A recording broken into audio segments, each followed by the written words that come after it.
3 रोज बेचारे गरीब मजदूर वो खानगढ़ से अगवा हो चुके हैं। चूंकि ये जो छुड़ाने वाले हैं ये हैं पक्के के डाकू जो कि कच्चे के डाकुओं की सरपरस्ती कर रहे हैं। मैं कहना चाहता हूं जहां भी पकड़े जाते हैं तो इसमें आज इंशाल्लाह चूंकि हमने कल कहा था, हमने परसों भी सब बताया, वज़ीर आज़म साहब से भी अपील की हमने, चूंकि आईजी सिंध तलाशे गुमशुदा कौन है आईजी पता है किसी को? कुछ पता नहीं है। आईजी सिंध पता नहीं किस फ्लैट में छुपे हुए हैं। ये वही फ्लैट है जहां से उस दिन ढूंढा गया था उनको कैप्टन सफदर वाले केस के अंदर। और इस दफ़ा आज तक लोग ने बयान दिया है कि हमारे पास असला नहीं है, हम किस तरीके से मुकाबला कर सकते हैं।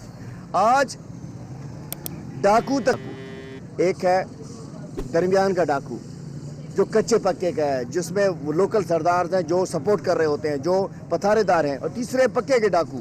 मैं कहना चाहता हूँ ऊपर से स्टार्ट करें तो ही मामला जाकर ठीक हो जाएगा।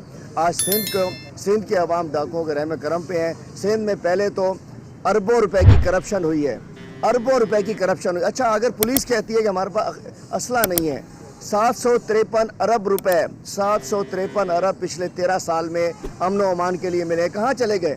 क्या वो पकौड़े वाले के, रक्शे वाले के, छाप पापड़ वाले के